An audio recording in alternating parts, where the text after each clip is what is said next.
Hey y'all, hey, so ladies, let's chat for a second. Okay, let me give you a little story time, right? And I'm gonna be talking about my ex-husband. We cool, that's my homie, that's my home skillet. No feelings there, right? So I could talk about him. And he gonna forgive me. But anyways, get into it. So one day I was calling him, no answer, calling, no answer. So something say, first of all, he's sneaky. So call around to the hotels and see if he's he actually, checked in. So I'm calling all the hotels. I mean, I'm on the phone. Boop, boop, boop, boop. You got a blah, blah, blah there? No.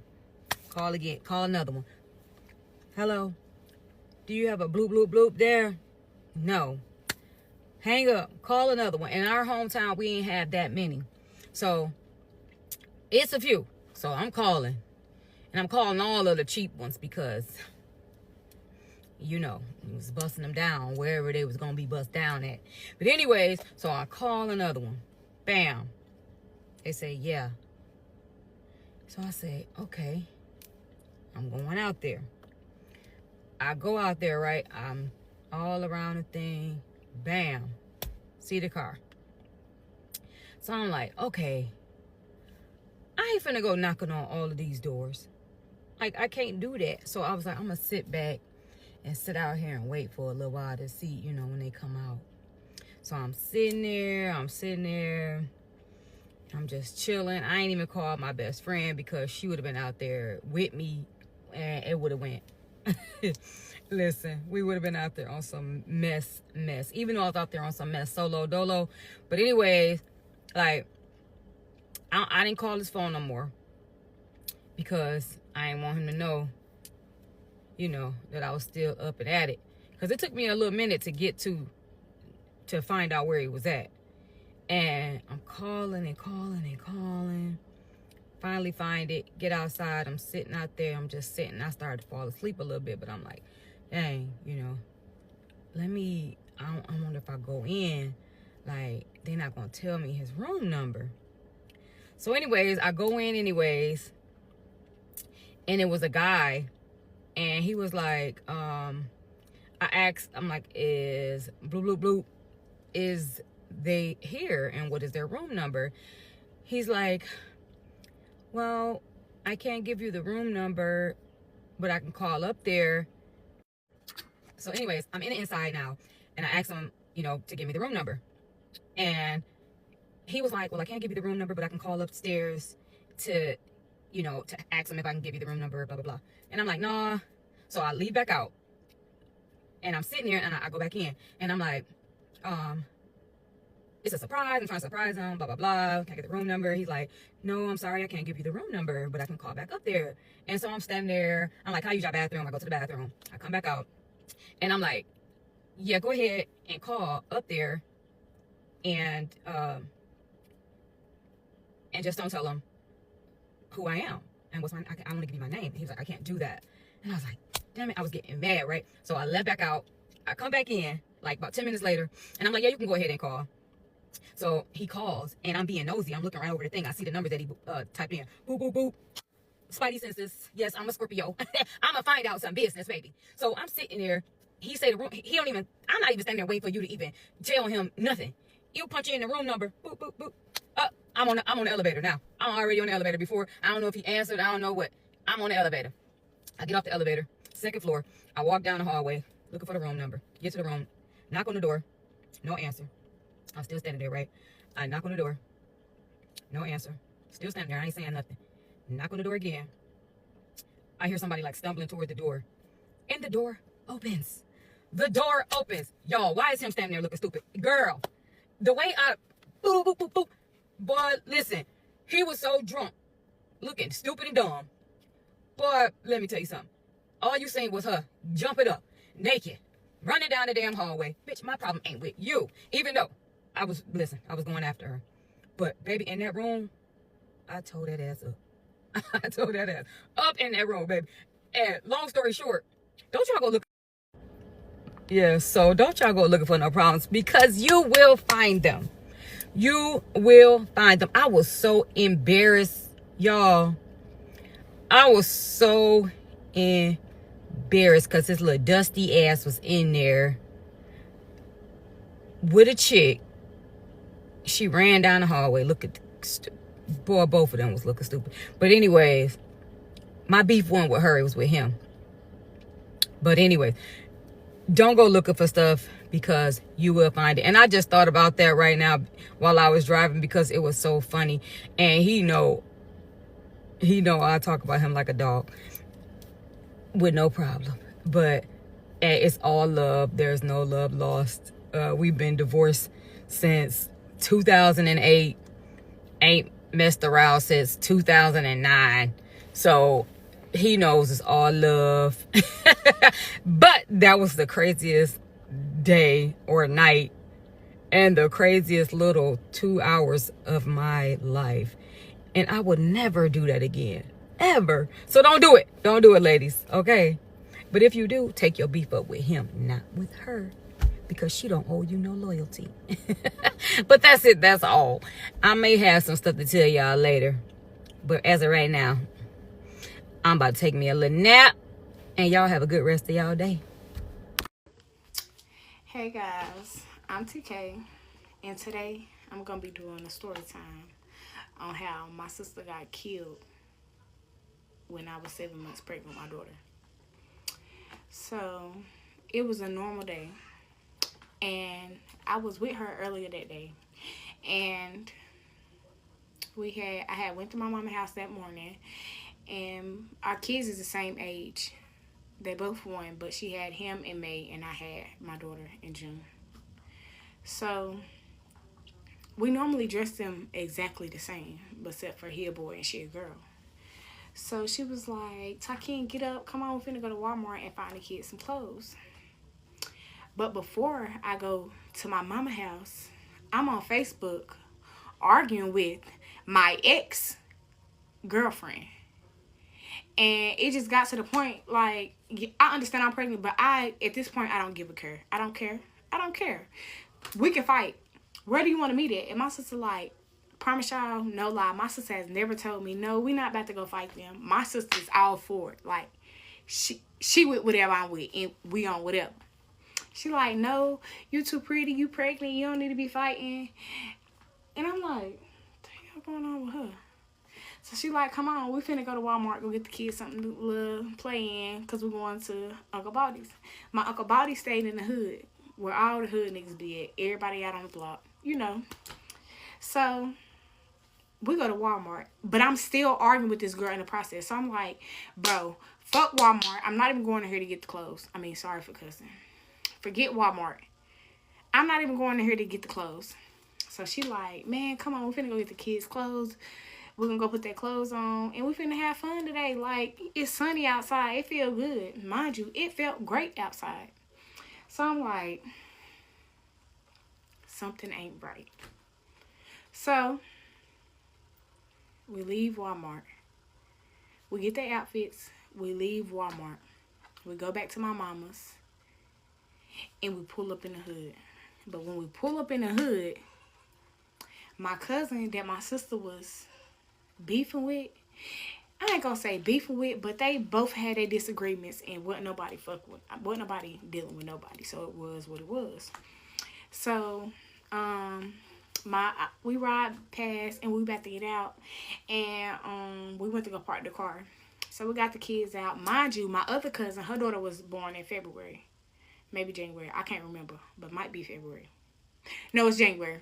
Anyways, never mind that. All our kids is the same age. Everybody is one. So, I was like, good, Ivy here. We all about to play. We about to let the kids play. So, we get out the car, and my sister like, I'm finna go talk to my cousin, because there's no reason we need to be beefing. Sometime coming up, we need to be beefing with these hoes. I'm like, is you okay? Mind you, y'all, they was beefing hard, like, wanting to fight each other, beefing. Like, it was real beef. Like she's somebody out on the street that my sister's beefing with. Mind you, I'm already beefing with this one hoe, waiting on her to come spin through the block. I'm posting on the book, like, yeah, I'm outside, and I'm in the hood with it. And I need that. Simple as that. And I was always, I've been working on myself, but I was a hothead and I didn't care. Because I was trying to change my life, but people always seem to bring the bad out of me. So, I'm like, I'm on a block, I don't give a dang. I ain't squashing beef with nobody. It is what it is. It's gonna be what it's gonna be. So we walk up to my cousin, and my sister hugged my cousin like, I don't want to beef with you. I love you. We cousins. So everything squashed. Like they had they talk, everybody explained each other why they was beefing to each other, and it was just like ended. So like me, I want to be seen on the block now at this point, cause yeah, it's smoke, and I don't care. So I tell my sister, my cousin, come on, get the kids, put them in the stroller. We finna walk to the grill. Anybody who stays states will know what the grill is. So we get the kids, we walk to the grill, get them a little popsicle, whatever. Mind you, my family big. It's 1,000,005 chaps. Literally 1,000,005. So we get the kids, and I'm like, I got a little food stamps. Shit, we about to get the kids some popsicles. So we got all the kids popsicles, and we all out there sitting on the block, just talking, like catching up with each other, because we ain't seen each other in months. Well, really ain't nobody seen me because I was ducked off with the little, being the princess, per usual. But that's a story for another day. So, yeah. Alright, so let me get back to it. I think we was at the part where we was in the yard, chopping it up, getting to know each other. So, we sitting in the yard with each other, and I'm just waiting on the hoe to bump down on the block so I can apply pressure. So, we sitting out there all day. I'm like, it's hot. I'm finna go home. So, I get my daughter, and we get in the car. And I asked my sister, I was like, is you finna go home? She was like, no, but there go my baby daddy, and he finna get his son. So, I'm like, okay. I said, what you doing tonight? She was like, I might go out. So I'm like, okay.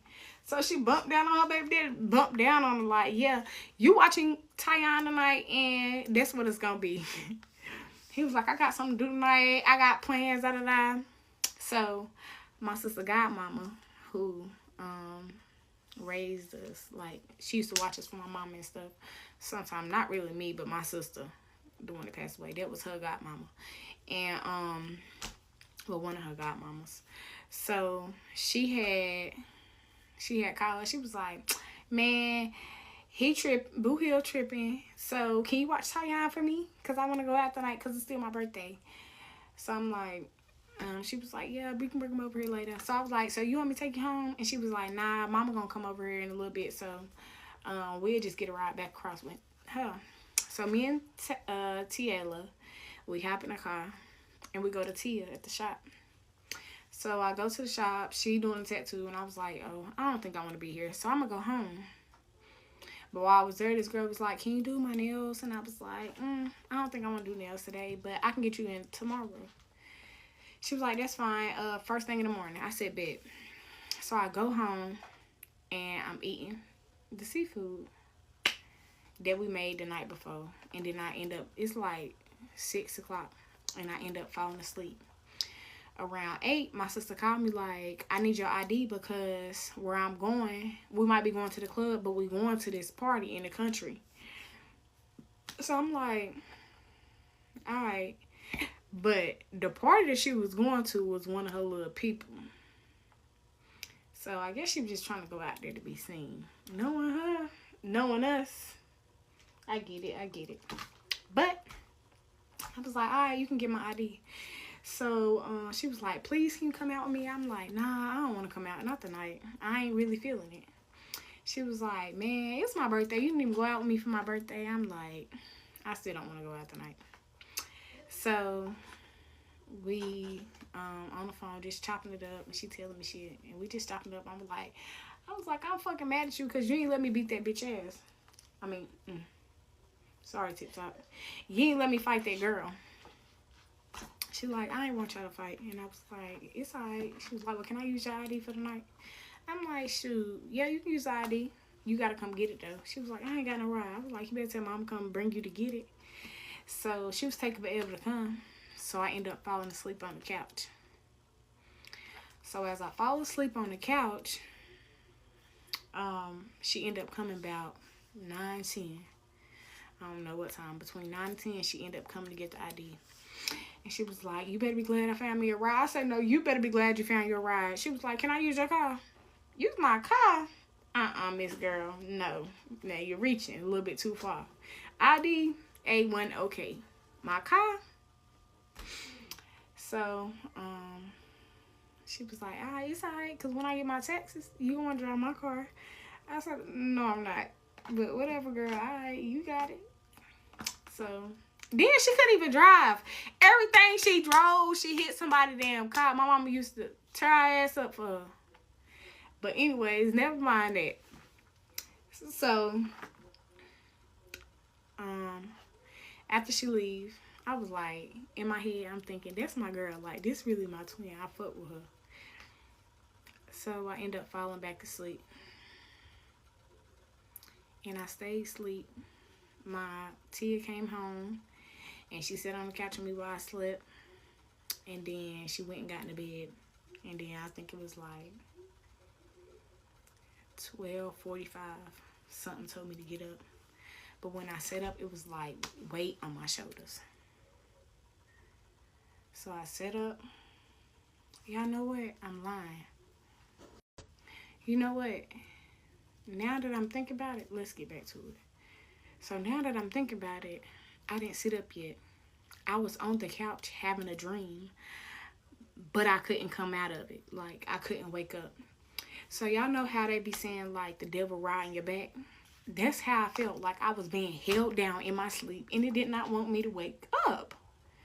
So I finally, like, sit up on the couch, and my heart beating fast. And I'm like, Tia. She like, Mind you, she saying, like she sleep. So I go in there, and I cut the light on, and I change my clothes. Because I was sweating. Everything was wet.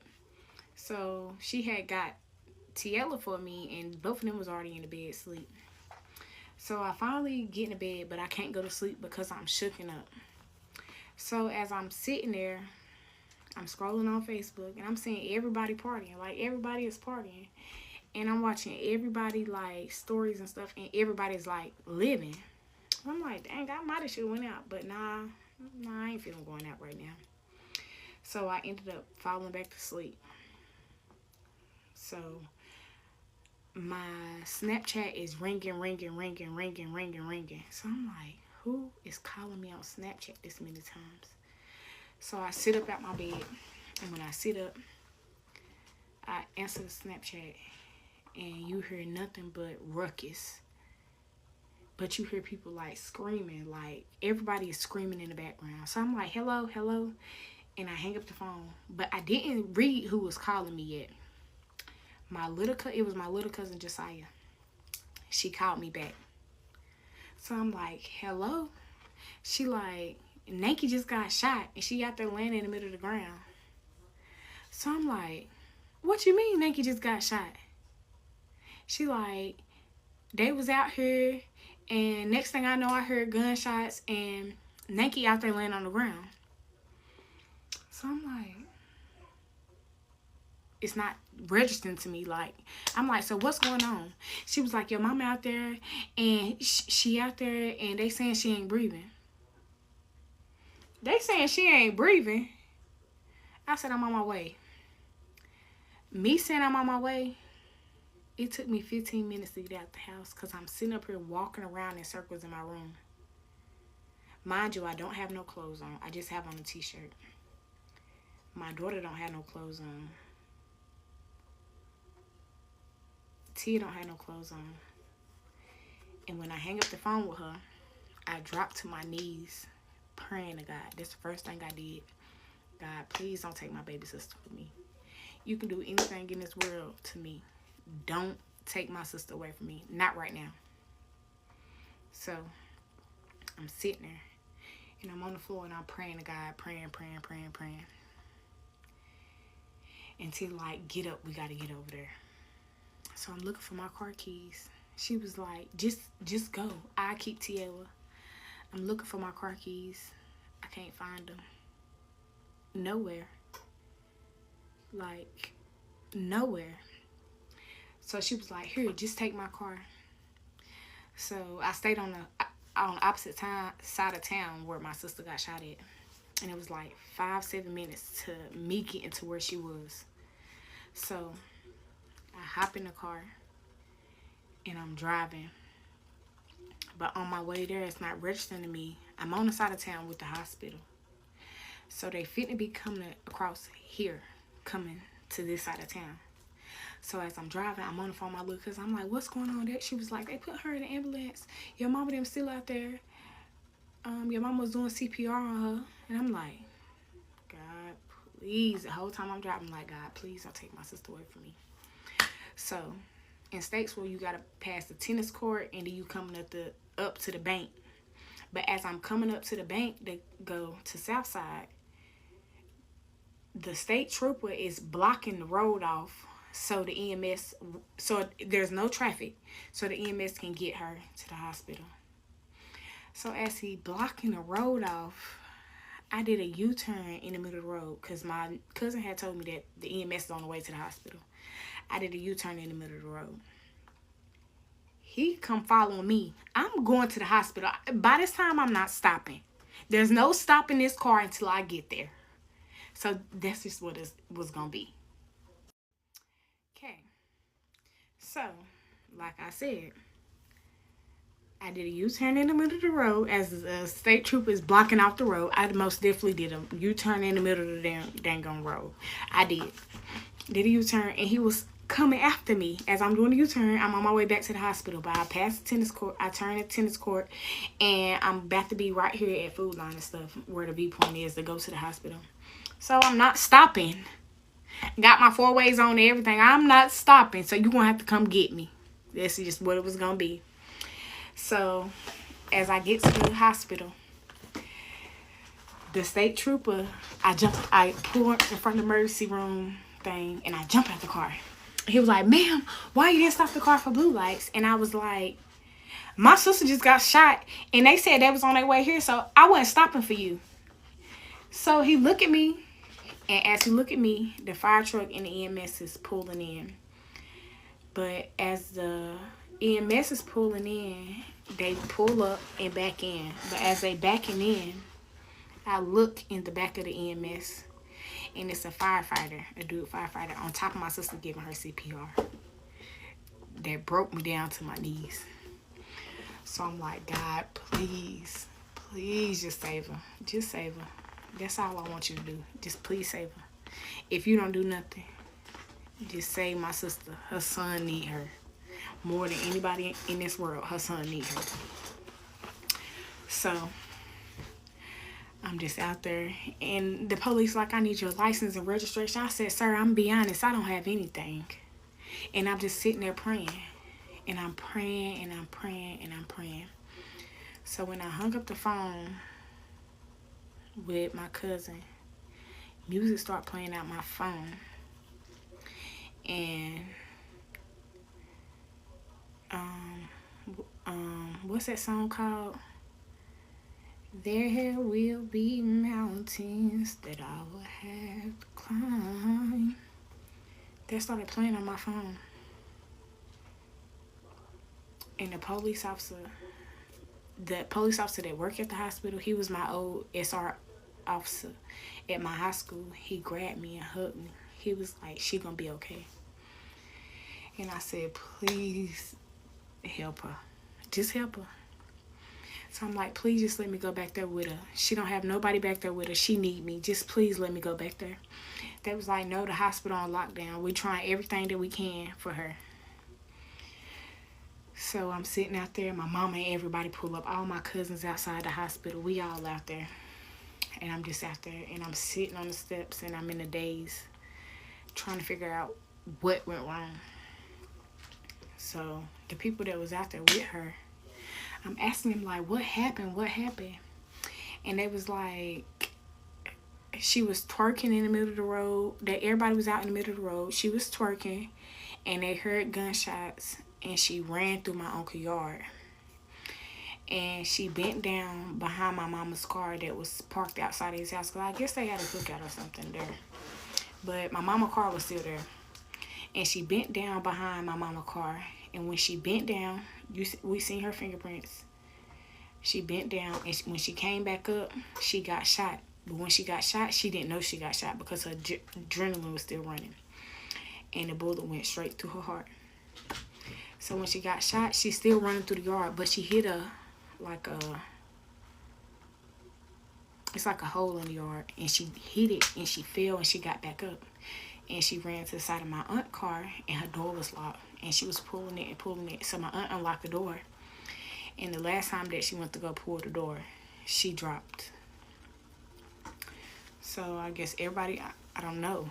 So everybody's just telling me nobody knows what happened.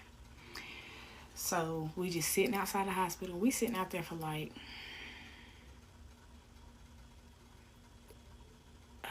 2 hours, but it felt like forever. And as I'm sitting out there, her godmama called. Nobody even told her what happened, but her godmama called my mama. She was like, "Have you seen Nanky?" She was like, "Nanky got shot." She was like, her son is up screaming, crying. So she was just like, "I'm gonna come get him after I handle all this." So we sitting there. And then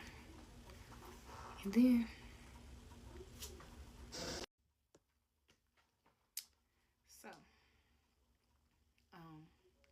as we sitting outside the hospital, a doctor, all of me and my cousins is in one area, like we on the steps, and a doctor come out, and he was like, "I need her immediate family." So me not registering in my head that he finna tell me what he finna tell me, I'm like, I'm going.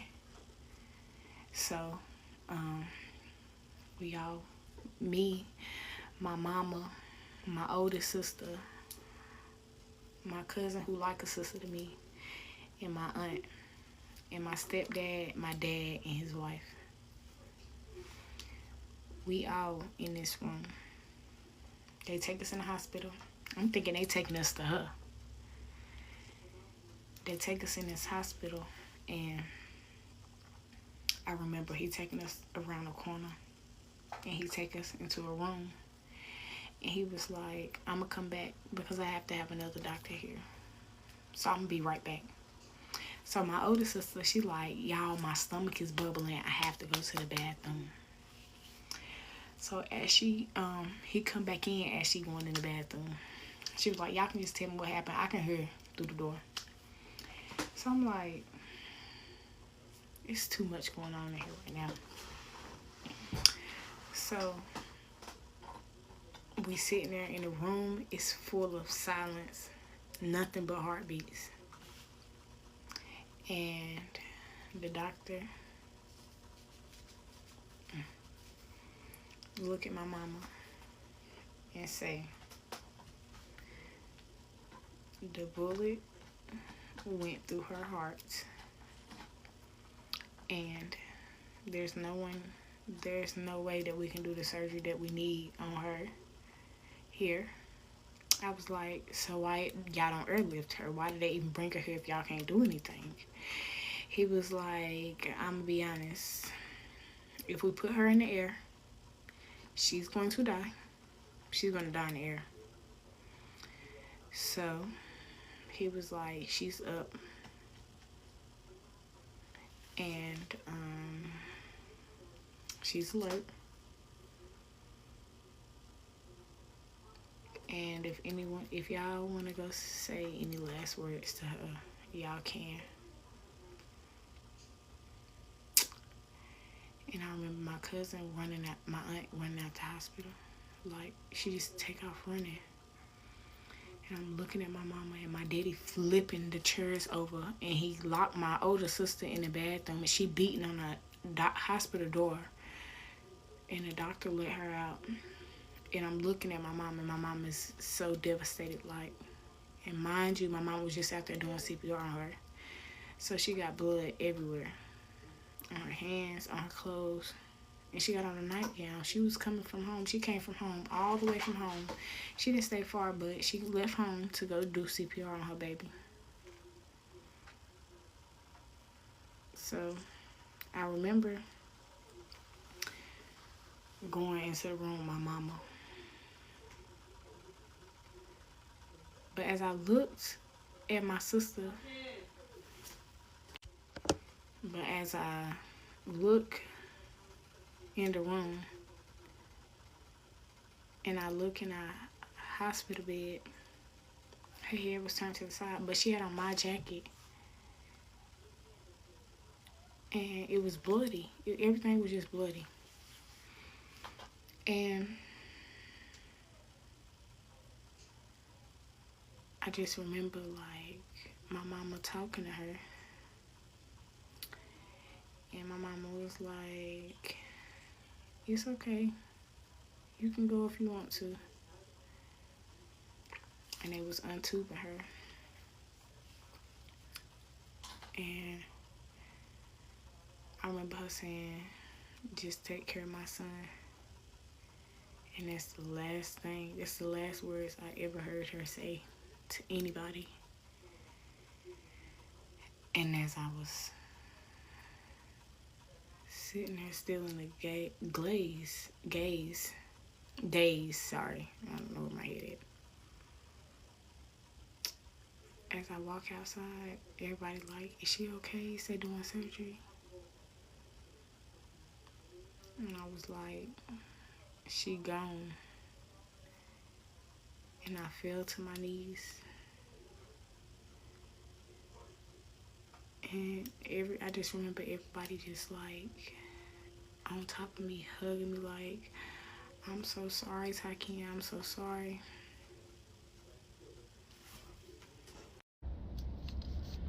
So here is a story time for y'all last. For years I dreaded talking about this. You know, I really don't, like telling people my vulnerable spots or shit I really been through or, what made me who I am today and different things of that nature. But this is a story time that's very sentimental to me, like the one I made about my mom.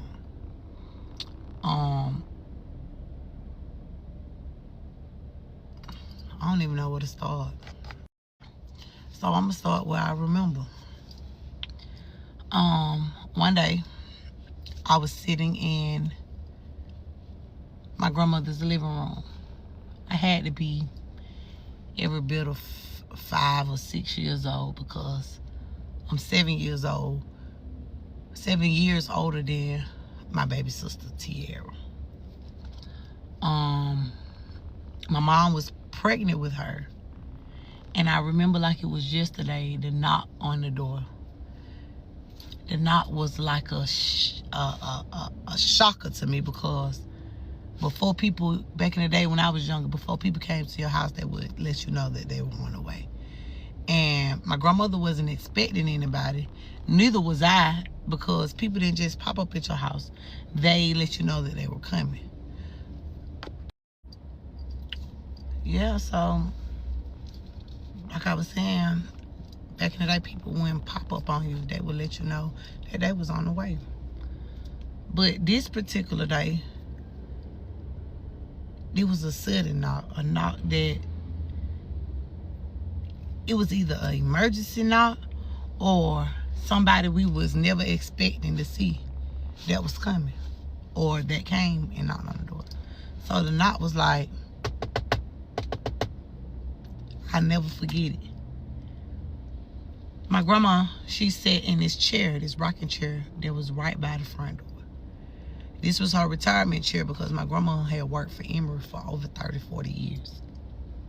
So she treasured this chair, and this chair was sitting directly by the door on the side facing the TV, but the door is right here. So me being young, I'm sitting on the floor. I run to the door like, who is this? My mom, pregnant, big, swole, with my baby sister at the time. She get up off the couch, roll up off the couch and walk to the door. And all I remember her is busting out crying with joy, happy, cheerful. Oh, my son, my son, my son. Now, back then, I didn't know the story of where my other siblings was. All I knew is that I knew my oldest sister, and I knew I had brothers, but I never knew what actually happened to them because I was so young. My mom, she got up screaming, my son, my son, my son, I'm so happy my son came home. My grandmama in tears of joy. You know, they astonished. Me being me, because I was young, I really didn't know why they were so happy. But shit, because everybody else was happy, I ran to him like, this my brother, mama. You know, I'm curious. I'm 5 years old. And I gave him a hug. And I hugged his leg. And I said, God, thank you that I got a big brother. From that very first day, my whole life changed. At the time, I didn't know if it was for the better or worse. But I knew that I had a big brother. Now, before I go any further with this story, I got to give y'all the backdrop of why I didn't know my brother. Back in the day, my mom was outside for real. Like, outside. She put outside and men before her children. So, before I was born, things happened with my mom's oldest kids that I didn't know about. I had 3 older brothers and an older sister. All 3 of my older brothers, Albert, Sean, and Philip, went to defects. But that's another story. My oldest sister, she went with my grandma, who I was staying with at the time, my mama too, our grandma. Like I told you, I was in my grandma's living room. So that's the backstory on that, but that's another story for another time. Anyway, like I told y'all, I didn't know how my life was going to change that day, better or for worse. But I was a kid, so I was just happy to know that I had an older brother. Because it was always just me for so long. My older sister, she was way older than me, so she was grown at the time. About to get married. So, from that very first day, I remember it like it was yesterday. I used to climb in his lap. And I never was really that kind of little girl that would get in people's laps. But this is why I am the way I am about my children. Because I have only girls, a house full of girls, and a son. One son that I adopted, that I didn't birth. So this is why I am the way I am about my little girls. I don't let my daughters sit in no man's lap. I don't give a fuck if you my daddy. I don't give a damn if you help me birth them. Put the seeds in me and watch them grow. I don't let my child sit on me and lap. But because my mom was so green to a lot of shit, I'm sitting on this man's lap, y'all. And while I'm sitting on his lap, I feel something underneath me. Something that I never felt before. Not knowing, because I was only 5 years old, that this man was getting aroused by me, a 5-year-old girl, who this man is supposed to be my brother, my protector. He was getting aroused by me sitting on his lap. And I was 5 years freaking old. 5 years old. A little girl in the kindergarten who don't know shit about nothing. But it didn't stop there. It didn't stop nothing. Because once I figured, like, I didn't figure because I was a child. I didn't know what was happening. But every time I would sit on his lap, it would be like that. And he would call me like, Nefertari, come here. And I would run to him, being a child. He would put me on his lap every time. Every time he would call me to him, he would grab me, set me on his lap. Now, my parents, the people that was around me that was supposed to be protecting me, they should have put a stop to it. But because they trusted people too easily, regardless of family or not, it didn't stop there. It didn't stop at me sitting on his lap. They got comfortable with this man too fast. And they allowed him to keep me when they wasn't around. And I mean, like, my grandma would go out of town for days and come back. My mama would go on her rendezvous, street runs, and whatever she had going on, and come back. Not knowing the whole time, every time they leave me with this man, what he was actually doing to me.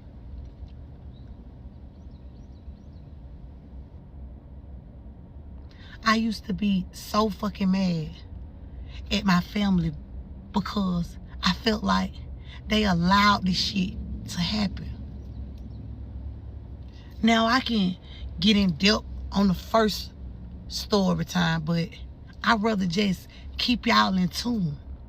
Keep y'all, coming back for more. Because this is a real true story of what happened to me. And I know y'all want to hear it. I know the streets want to hear it. They want me to talk about it.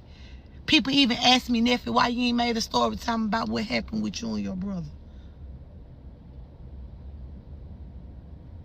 Well, here it is, y'all. Part one. Part one of what happened to me growing up. The truth. I need y'all to stay tuned, man. Come back for part. Well, since y'all said y'all ready for part two, here it is.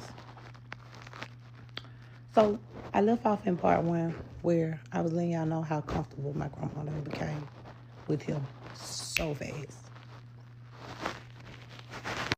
I mean comfortable to the point where they would leave us, not just me, my niece, and my sister, with him. While they went to handle business, while they went out of town, while my mama went on her rendezvous, all of that. Now, I told y'all we was living with my grandma. But that soon changed. So my mama ended up having my sister. And my sister, she was a little baby girl, My niece, she about, 2 years younger than me. So she was up under me. And all I remember is knowing that I didn't want nobody to hurt them. So they was growing up and, I was experiencing trauma, getting in trouble in school. Before that, I was a sweet child. I was a nerd. I knew how to spell encyclopedia at 5 years old. I made straight A's in school. I was on the right track. But once that stuff started happening to me, my whole life changed. I started getting in trouble in school, fighting, just going through shit, disrespecting adults, shit that I didn't normally do. And people couldn't understand, like, damn, what the hell happened to this girl? My mama, you bad as hell. You doing this, you doing that. I'm lashing out, and you ain't even around long enough to pay attention to what the fuck is happening to your child. Not knowing that this same man that y'all allowed to walk in those doors had experienced the most horrific trauma that a person could experience. Now, I told y'all in part one, they went to defects. We all know growing up in defects, children experience the most horrific shit ever. And that's what happened. He had experienced trauma. He was mad at his mother for allowing him to experience that trauma. And he was bringing that shit into my life. So, yeah. Damn right I started being bad as fuck. start getting in trouble in school, fighting, doing shit that I never would do, because I was the sweet girl that was raised by her grandparents. That's what I was known for in the streets. You get what I'm saying? Everybody that's where I'm from know my grandmama and my granddaddy. Yes, my mama was in my life, but my grandma and my granddad, Mr. and Mrs. Brown, raised me. But like I just told y'all, that too changed. My mom ended up, like every other mama, getting on the housing program. And we got our own house. I never forget it. We moved to Dixie Hill, 2159 Verbena Street. I had to be every bit of 9, 10 years old at this time. Probably was in the 3rd grade. I would never forget being locked in that house with that man. And I don't mean locked in that house. I mean, I couldn't go nowhere. My mom had burglar bars on the windows, on the doors. She was protecting me from outside. But the shit that was really going on was happening inside those fucking locked doors. I'll never forget it. Never forget it like it was yesterday. I was going to Anderson Park. It was the boy, I ain't gonna say his name, but we used to call him Cool Breeze. He liked me. And I liked him. He used to come looking for me. I would go looking for him. He was a cool guy. But my brother, the predator, wasn't having it, because he had it in his mind, sick ass mind, that I was his girlfriend. So every time a boy would like me, he would beat the shit out of me, put me in a closet. I mean, do shit to me that you don't normally do to your baby sister. I never forget it. I was sitting in my classroom, and I felt something in my pants. I was in the 3rd grade. I never forget who class I was in. I was in Miss Davis' class. God rest her soul. I miss her so much. I love Miss Davis, because that's the first person that paid attention to me enough to know what was really happening to me. So, not knowing, I'm in the 3rd grade, and I come on my cycle in my 3rd grade class. I was hysterical. I didn't know what was happening to me. I thought I was dying. But Miss Davis and Miss Shaheed, I love them women, man, to this day. They both was there for me like nobody else. Those people would take me home with them to get me away from what I was facing. Get my hair done, buy me clothes, and do things for me that I deserved. Those were like my saviors. Like I said, I had to be every bit about 9 at this time. So we were living in Dixie Hill. I used to be getting into it with people, and kids would say mean stuff to me, and it was like the children that was hanging around me knew more of what was happening to me than my own fucking parent. My teachers, they kept it silent.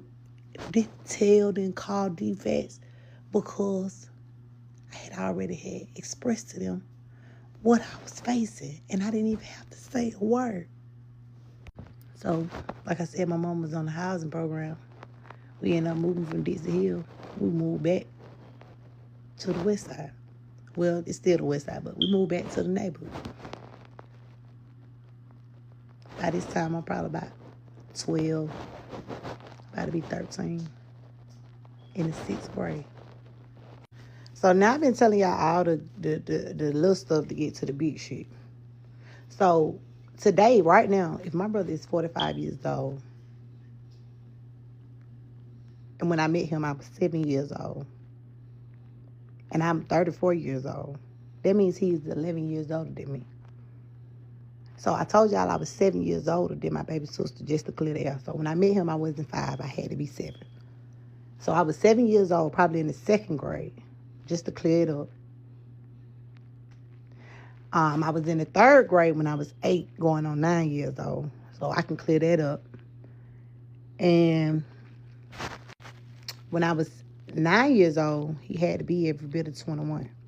So that would make him a grown-ass man over me, just to make, y'all to understand what the severity of this shit for real. Now, like everybody, we moved from hood to hood. Pizza Hill, back to the west side, the Bluff Hill. There we lived everywhere in Atlanta for real. And, I was well known. Like, by this time, I had made a fucking name for myself. I was outside for real. And people started noticing shit. No matter how much my family tried to hide it and I tried to hide it, and I kept a smile on my face around my friends at school, they knew something wasn't right. Because every day after school, guess who outside waiting for me? Him. Why is this man so close to this girl like this? That's what my friends used to say. But part 3, this will get real. And this why all the shit come out. I need y'all to stay tuned, man, because it's kind of hard, goddamn.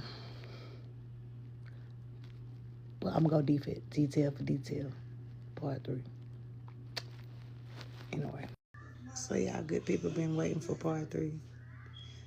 Before I get started, I have to say thank you. Thank you to each and every one of you.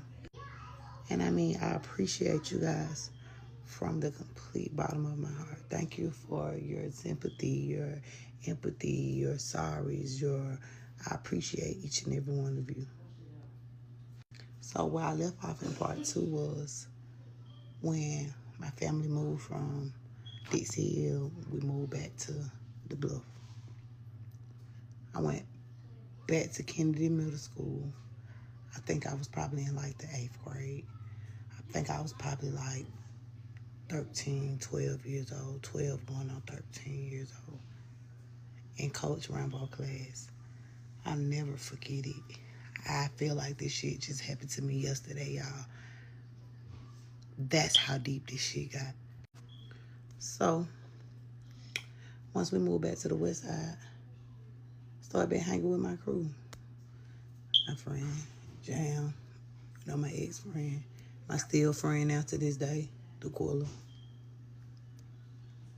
And we all were going through something in our households. But this particular day, me, Jamila, and DeQuilla, we said we was gonna run away. So we did. We ran away. We ended up at a strip party with grown-ass women, grown-ass men.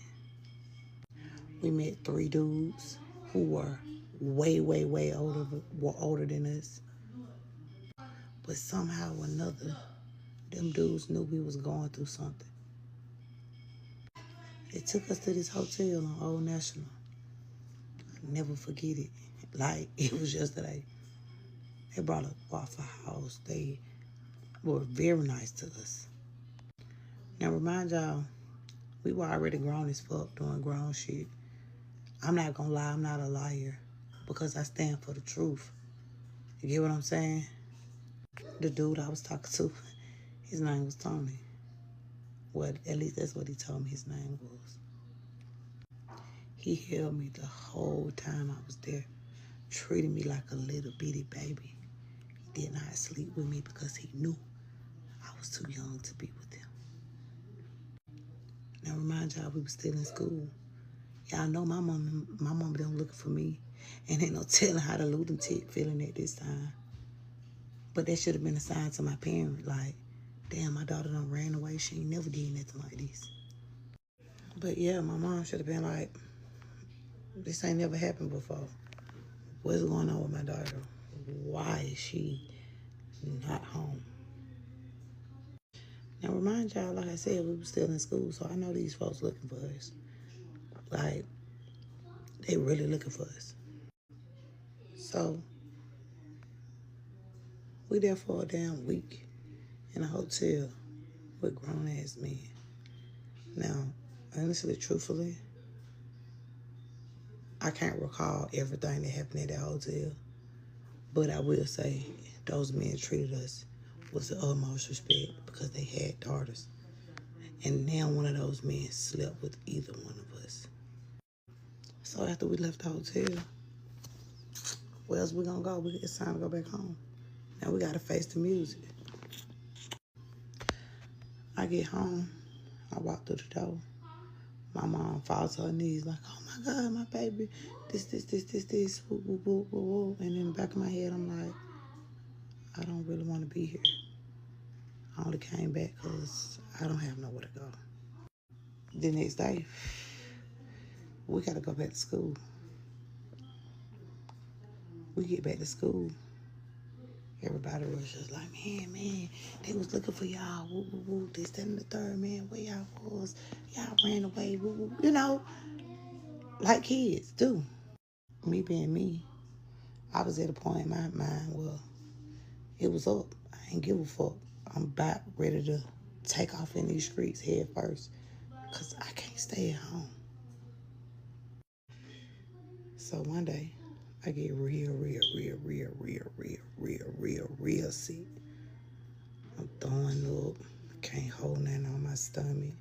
Sleeping all day. I'm in the 8th grade at Kennedy Middle School. My mom finally started to pay attention to something. And she asked me, Nefertaria, are you pregnant? I'm 13 years old, y'all. What do you mean, am I pregnant? I don't fucking know. So she go do what any mother would do, what she should have been doing, paying attention. She go buy me a pregnancy test. She buy me a pregnancy test out the store. Now, remind y'all, like I told y'all, I didn't sleep with them men at that hotel because they knew we were kids. We looked like fucking kids. Let's just keep it real. At this time, I had never slept with nobody. Only person that had ever touched me was the predator. But before I go any further, I gotta also tell y'all this. Remember I told y'all I was in the 3rd grade, 4th grade. One of those grades, I was 9 years old and my cycle came on. The night before that, that's the night he broke my virginity. He took my virginity. He put his whole peep inside of my caca. So at 9 years old, this man took my virginity from me. And every day after that, he slept with me as if I was his girlfriend. Now back to the story about my mom getting a pregnancy test. She go to the store, get the pregnancy test. She stand there and watch me pee on it. Now I never seen no shit like this before in my life. She told me to turn the pregnancy test over and come back and look at it in 20 minutes. Them 20 minutes was the longest 20 minutes of my life. Cause baby, let me tell you, when I turned that thing over and it had 2 lines on it, I knew what the fuck had happened to me. The first thing my mama said to me is, Nefertaria, now why you gonna do some shit like this? And in the back of my head, I'm like, what you mean? Why I go do some shit like this? I don't know shit about this shit. Your son. This is what I'm saying to myself. Because I didn't say it out loud. How dare I say that about her son? She wouldn't even believe me. Anyway, so yes, 13 in the 8th grade, I found out I was pregnant. Do you know how that looked? How people talked about me? How people treated me? Because I got pregnant in the 8th grade. Now let me remind y'all of Coach Rambo. That's another one of my heroes.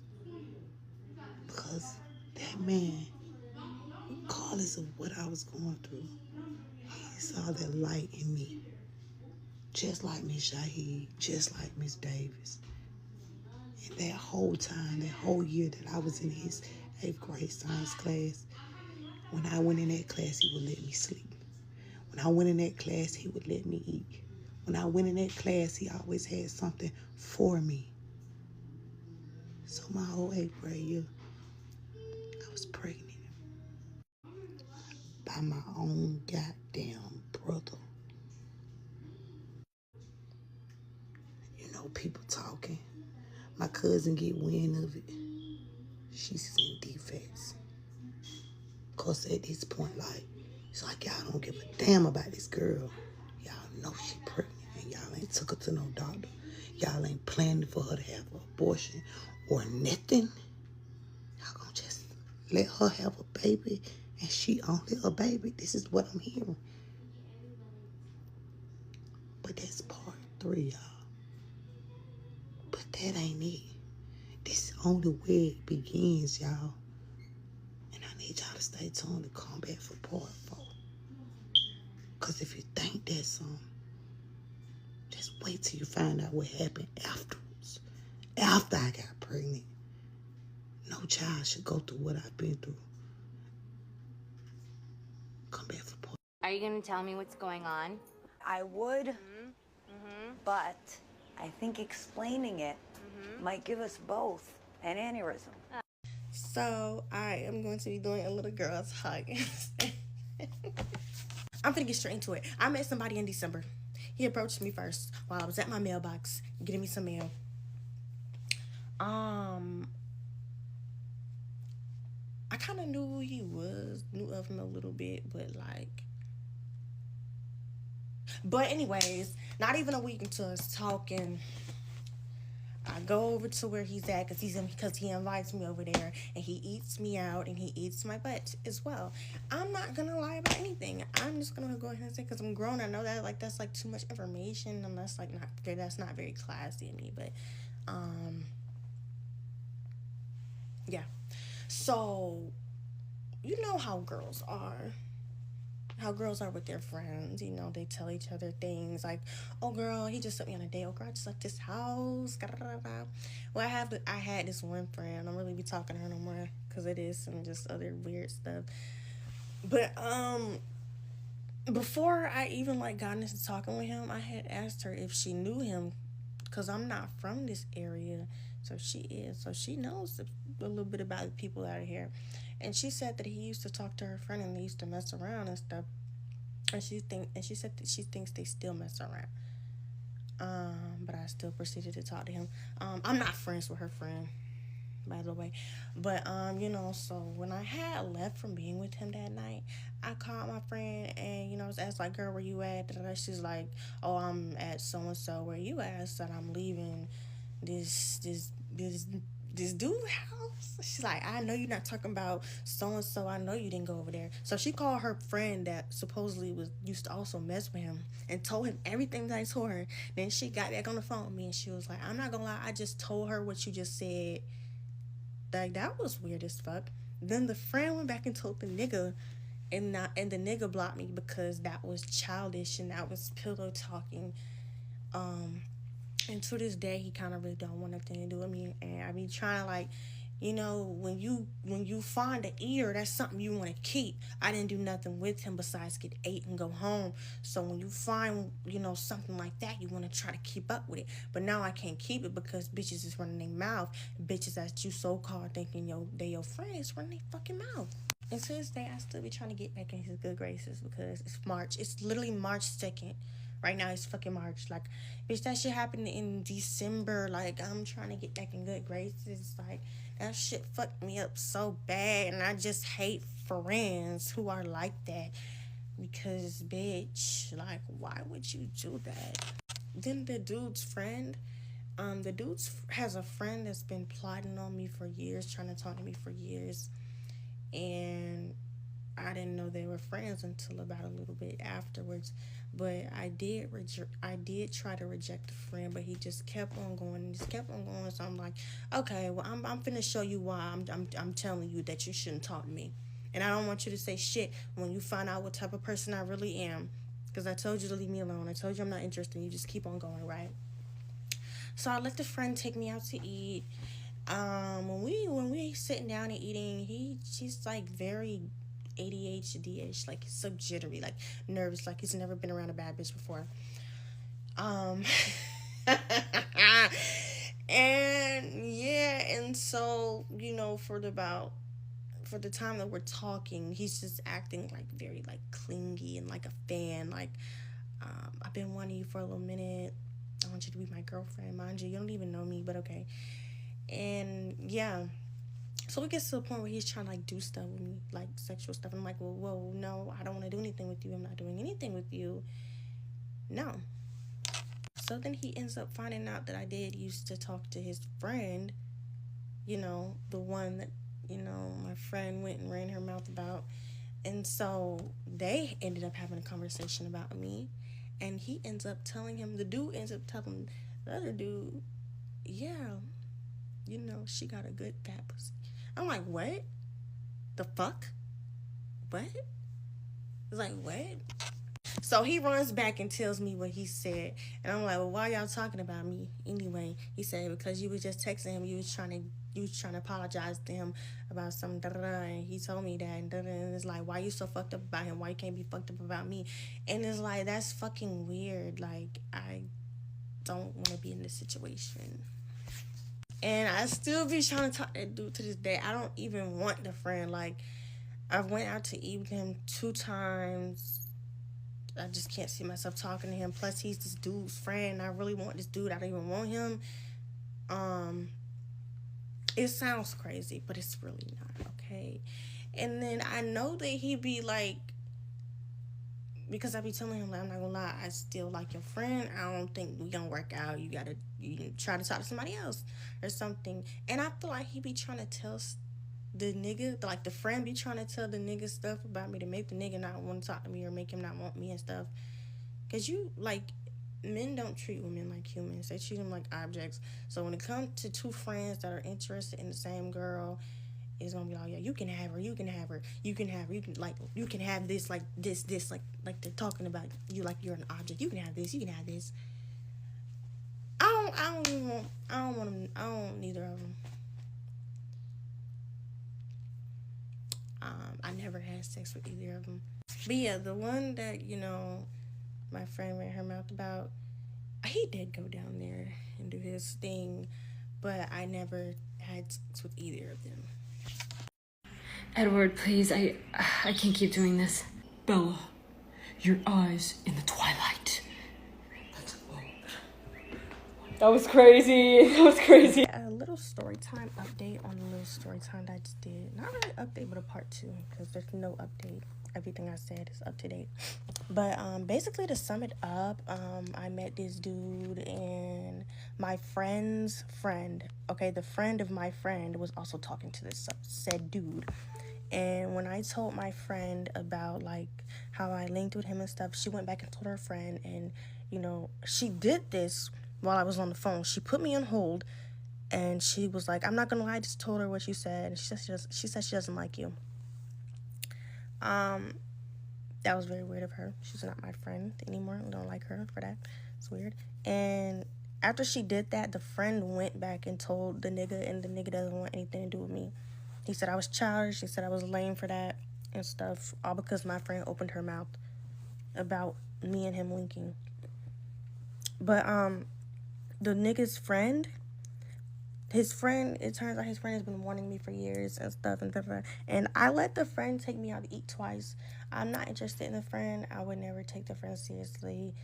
And, you know, sometimes I be telling his friend, I be like, you know, maybe you should just talk to somebody else. Like, we don't need to talk, da da da. But he's just so obsessed with me, and like, I don't know. I've never did anything with him. We barely know each other. Like, I just met you. Like, I just started coming around you. You should not be this infatuated with me, but whatever. So he found out about me and his friend, you know, the one that I said just, you know, doesn't want anything to do with me because my friend with her mouth. He found out that I was trying to talk to him again. He was like, yeah, he don't want nothing to do with you. Do you know what he really thinks of you? But it's like, the type of person that he is, he'll do anything and say anything. I feel like the whole situation is just weird. Because what do you mean? Do you want to know what he really thinks of you and he doesn't want you and all this? Like, I feel the same way about you. I don't want you. And that nigga is telling you one thing and doing another. Like, I just hate this whole situation. Keep my name out your mouth.